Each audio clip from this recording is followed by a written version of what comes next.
2024-25 ఆర్థిక సంవత్సరానికి కేంద్ర ప్రభుత్వం ప్రవేశపెట్టిన బడ్జెట్పై సీఎం రేవంత్ రెడ్డి విమర్శలు గుప్పించారు. బడ్జెట్ కేటాయింపులో తెలంగాణ పట్ల కేంద్ర ప్రభుత్వం వివక్ష చూపించిందని ఆయన ఆగ్రహం వ్యక్తం చేశారు. బడ్జెట్లో రాష్ట్రానికి నిధులు కేటాయించకుండా తెలంగాణ పట్ల కేంద్రం కక్షపూరితంగా వ్యవహరించిందని ఆరోపించారు. రాష్ట్ర ప్రభుత్వం తరపున అనేక సార్లు ఢిల్లీ వెళ్లి కేంద్ర పెద్దలను కలిశామని, స్వయంగా తాను 3 సార్లు ప్రధాని మోడీని కలిసి బడ్జెట్లో తెలంగాణకు నిధులు కేటాయించాలని కోరామని రేవంత్ తెలిపారు. అయినా కూడా తెలంగాణకు నిధులు ఇవ్వలేదని ముఖ్యమంత్రి తీవ్ర అసహనం వ్యక్తం చేశారు.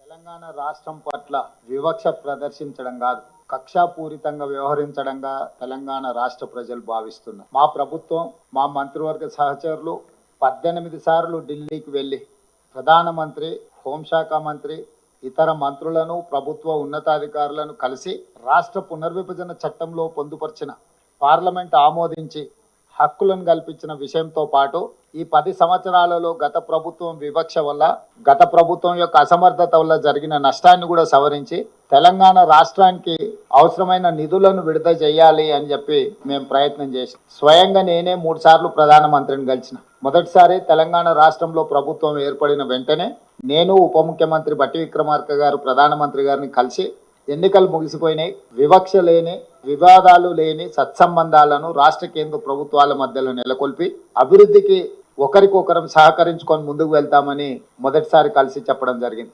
రెండవసారి నరేంద్ర మోడీ గారు తెలంగాణ రాష్ట్ర పర్యటనకు వచ్చినప్పుడు ఆదిలాబాద్లో నేనే స్వయంగా వెళ్ళి వారికి స్వాగతం పలికి ఆ రోజు ఒక అడుగు నేను ముందుకు వేసి, ఈ దేశంలో ప్రధానమంత్రి పెద్దన్న లాంటి వాడు, మీరు పెద్దన్నలాగా వ్యవహరించాల్సిన అవసరం ఉన్నది. రాష్ట్రాల అభివృద్ధి జరగాలి అని అంటే నిధుల కేటాయింపులతో పాటు అనుమతులు వేగంగా ఇవ్వాలి. తెలంగాణ రాష్ట్ర ముఖ్యమంత్రిగా ప్రధానమంత్రిని పెద్దన్నగా మేము భావిస్తున్నాము, పెద్దన్న పాత్ర మీరు పోషించండి అని చెప్పి ఒక అడుగు ముందుకేసి చెప్పడం జరిగింది.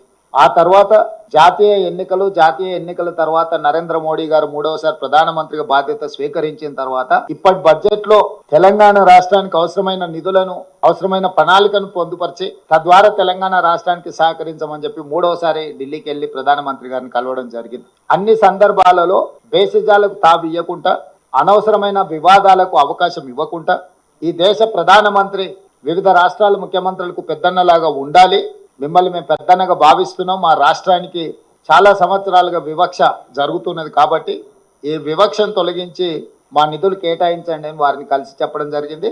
కేంద్ర ప్రభుత్వంలో ఉన్న మంత్రులందరినీ కూడా కలిసి విజ్ఞప్తి చేయడం జరిగింది. కానీ ఈరోజు వికసిత్ భారత్ 2047లో 48,21,000 కోట్ల రూపాయలతోని బడ్జెట్లు ప్రవేశపెట్టి, అదేవిధంగా బడ్జెట్ మొత్తం సారాంశాన్ని చూస్తే మొత్తం బడ్జెట్ లో తెలంగాణ అనే పదాన్ని నిషేధించిండ్రు. తెలంగాణ అనే పదాన్ని కూడా పలకడానికి కేంద్ర ప్రభుత్వము ఇష్టపడడం లేదు. 10వ బడ్జెట్ సమావేశాల సందర్భంగా ప్రధానమంత్రి గారు తెలంగాణ రాష్ట్ర ఏర్పాటు ప్రక్రియను తప్పుపట్టినప్పుడు, తెలంగాణ రాష్ట్ర ఏర్పాటు ప్రక్రియనే పార్లమెంటు విధి విధానాలు ఉల్లంఘించి ఏర్పడింది అని అన్నప్పుడు వారి మనసులో ఇంత కక్ష ఉంది తెలంగాణ పట్ల అనేది తెలంగాణ ప్రజలు ఊహించలేరు. వారు మొదటి నుంచి ఎందుకో తెలంగాణ పట్ల వివక్ష కాదు, కక్ష చూపిస్తున్నట్టుగా అనిపిస్తుంది. గతంలో కేంద్రంలో ఉండే ప్రభుత్వాలకు ప్రతిపక్ష పార్టీలు అధికారంలో ఉన్న రాష్ట్రాల పట్ల వివక్ష చూపిస్తారని చర్చ జరిగితే అది ఎట్లుంటుందో మాకు అర్థం కాలేదు. కానీ ఇప్పుడు నరేంద్ర మోడీ గారి ప్రభుత్వము వివక్ష కాదు, కక్షాపూరితంగా తెలంగాణ ప్రజల పట్ల వ్యవహరించింది అని చెప్పి స్పష్టంగా మా ప్రభుత్వం భావిస్తున్నది. ఏపీ పునర్విభజన చట్టంలో భాగంగా ఆంధ్రప్రదేశ్ కు రాజధాని నిర్మించడానికి, ఆంధ్రప్రదేశ్ కు పోలవరం నిర్మించడానికి, ఆంధ్రప్రదేశ్ లో వెనుకబడిన జిల్లాలకు నిధులను కేటాయించడానికి, ఎన్ని రకాలుగా ఆంధ్రప్రదేశ్ కు నిధులను కేటాయించాలనో అన్నిటికీ ఆంధ్రప్రదేశ్ పునర్విభజన చట్టాన్ని ప్రస్తావిస్తూ ఆ నిధుల కేటాయించడానికి ఒక అవకాశంగా తీసుకున్నారు. ఆంధ్రప్రదేశ్ కి ఇచ్చే నిధులను ఆంధ్రప్రదేశ్ కు ఎందుకు ఇస్తున్నారని మేము అడగడం లేదు. పునర్విభజన చట్టంలో భాగంగా ఆంధ్రప్రదేశ్ కు నిధులు ఇచ్చినప్పుడు పునర్విభజన చట్టంలో భాగంగా తెలంగాణకు నిధులు ఇవ్వాలన్న బాధ్యత కేంద్ర ప్రభుత్వానికి లేదా?